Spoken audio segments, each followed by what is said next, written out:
thought I'd share something from the lesson that I think is quite a common problem. It's all about hip rotation. He was trying to rotate his hips and clear his body to try and create a later release, but it didn't seem to work. He said his swing hadn't changed much over the years. He'd had a lot of lessons with 3D technology, with gears, with force plates. He knew what he was doing, but he couldn't find the right solution. And I want to talk about it because I think it's something that's applicable to the majority of us, really. So he had an early release, and he was basically trying to improve his body movement to improve his release. But it was almost like a catch-22 situation that he didn't realise he was in, because by trying to rotate his body earlier or quicker was actually delaying his release, and he needed the early release to square the face. So the early release was actually the issue in terms of his face closure. His method, his strategy for closing the face was actually preventing him from rotating, because if he did manage to rotate his hips early and he did do what he wanted with his body, acting like that pivot, delaying the release of the golf club, he couldn't square the face. So he found that he was just blocking and slicing, push cuts, and then if he did, as a compensatory kind of measure, he'd have to release early and then it'd go left. And he said, when I got my driver in my hands, it started to get worse. And what he actually saw was his golf swing didn't really change much over time, because the early release needed the body to essentially slow down to allow the release to take effect and square the club face. Suddenly, he introduced some rotation. Now the body's not got the early release anymore to square the face, so it was chaos. So we looked at, first of all, closing the face. So we're taking away the cause, because he was really looking at the effect. And we wanted to look, first of all, at why is the body doing what it's doing?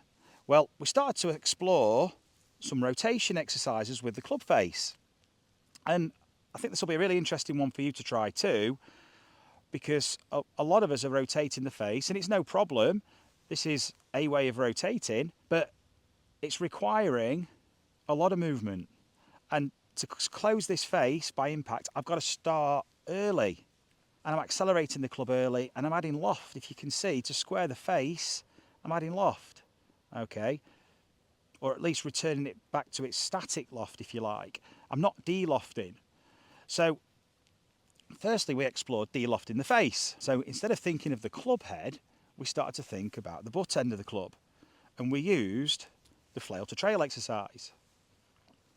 So by moving this end of the golf club first, we got a reaction at that end. So the club is now reacting. We can sense what we're doing here, and we can see the reaction of the club. So instead of trying to action with the club head, we're using the handle. That's where we're connected to the club, and we can see the reaction. We can feel it with the club.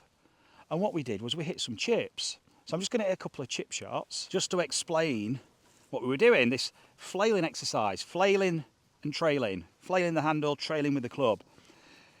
And it's only an exercise, so we're not going to try and mimic this in the swing. What we're experiencing here is a rotation of the handle, which affects the loft.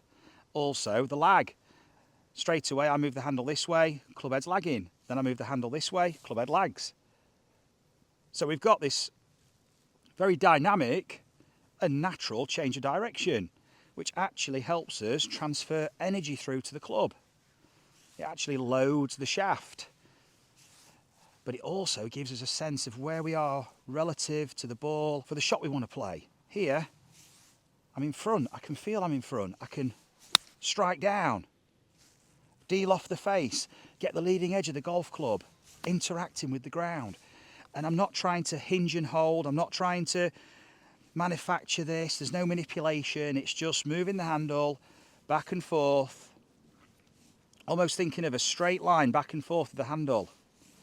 And we get rotation, and then we can use that to de-loft the club, getting that strike higher up the face, de-lofting it, and we're giving the body a sensation now of that more desirable kind of delivery of the club. So it's a really powerful experience for your body. Taking it to a more bare lie here, really we can start to build a bit of confidence, knowing that the lie is not really going to interfere too much. And we're getting that divot after the ball, downward angle of attack, without trying to hit down, without trying to hold the club. We're actually just accelerating the handle. When I say the handle, I mean the butt end. It's journey. And that creates this reaction with the club head that produces that low shot.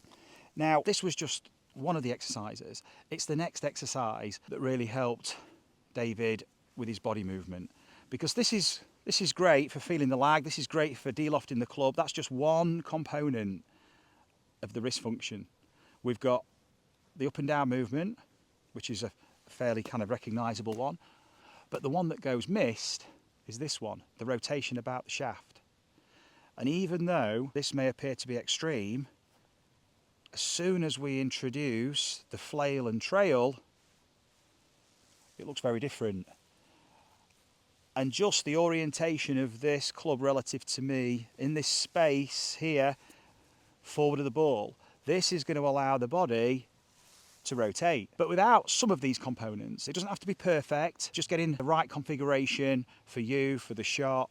It's more of an organic organisation, but we've got to give the body, first of all, a sense of awareness, recognition for what it's able to recruit, and it actually is required. It's actually fundamental to what we intend to do. So we're just giving the body the toolkit it needs. It's all experiential. We only know really what we know, what we've felt in the past. It's hard to experience something else by just conceptualising it. We've got to feel it first. So we're just giving the body a feeling of these different motions, and then we can start to recognise how we can best adapt them and apply them. So we moved on from this into some rotation about the shaft, because once that club face is rotating, and this is something that most of the top tour players are doing, they're rotating their club faces way earlier. They're closing their faces way early, so they've got like what appear to be really strong faces, but that allows the body to rotate and the club to maintain its lagged form, its lagged state, if you like. Because then we can release later, because we don't need the early release to square the face, because there's less need to rotate, because it's already pretty much rotated. So with body can really work, and we can use the ground, because as soon as we push off, we're going to release the club and we're going to start resisting this rotation. How do we do this? How do we feel the rotation of the face? Well, it's dead simple, and by the way, it's also amazing for your driver. So if you struggle feeling what an in-to-out path feels like with a rotating face for a nice draw, this could be the exercise for you to change that ball flight. And it's dead simple. All we do, we take our stance, we take the trail hand off, and we just turn 90 degrees away from the ball. And then all we're going to do is swing back and forth behind us. And you can even explore swinging further away, out to the right, and then directly behind. So what you've got here is relative to the golf ball where it would be, is you've got an into-out path. You want to be feeling the face rotate on this side of your body, in front of you. Not down here too much, it's probably too late. So in a golf swing, it's just not got time. There is going to be more rotation of the face taking place here, but most of us don't recognise that. We haven't got the mechanism to do it. We don't rotate the club this way, we rotate it this way. So we miss that opportunity. And it's just too open. We're adding loft and potentially swinging left by the time we get to the golf ball, because we have to start so early. But on the flip side here, we can feel a club that's rotating in front of us, which is way before it gets to the golf ball, on a path that's swinging out to the right. And what we could do as well is we can just clip the ground here where the ball would be, and just feel that face rotating, feel the leading edge engaging with the ground. Imagine turning the toe into the floor. So if you've seen our toe deep divot exercises, that's on numerous videos, it's the same thing. So what I've got now is I've got a path away from me with a face that's closing, and I've got a downward angle of attack.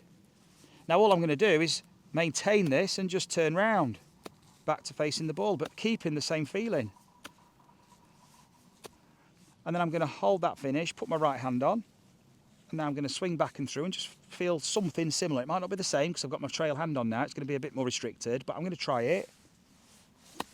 And I can feel that path to the right with the rotating face. Now this might be excessive, but don't worry, because as soon as you start to involve the body movement,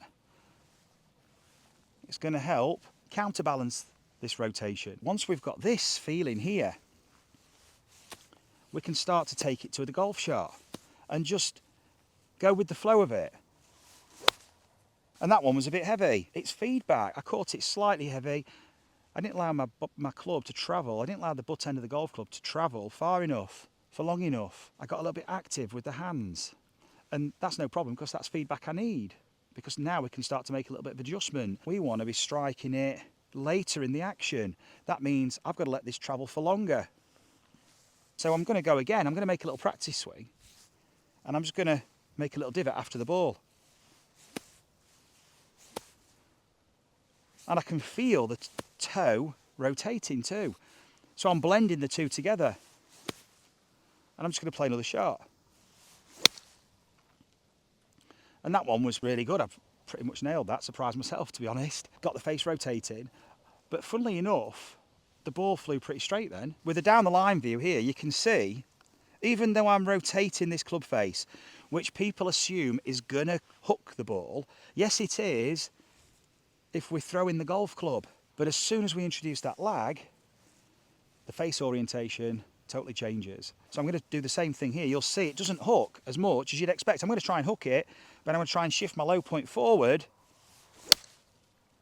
and it's bullet straight. About 140 yards. Divot after the ball, and it's straight, yet I'm trying to rotate this face. I am rotating it, but it's allowing me to go forward. And this is the key. This exercise is going to allow you to move your low point forward. It's going to improve the strikes with the irons. But then when you go to the driver, instead of the feeling of digging into the floor, you're just going to swing it in the air. Same feeling. You could even do this with both hands and just feel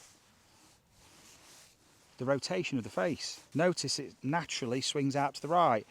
So we're not trying to swing it this way. We're letting the club swing freely out to the right and rotate. And now there's an upward angle of attack here. If I just turn my feet around and feel this, I've got a path out to the right, an upward angle of attack and a closing face. It's a good place to start from with your driver. And then once you've done this, you can adapt from driver to iron. And we've already felt the swing with the iron, and we can go back to that place. With half swings, feeling that swing weight, swinging freely, face closing. And this is now giving us a license to explore the body movement.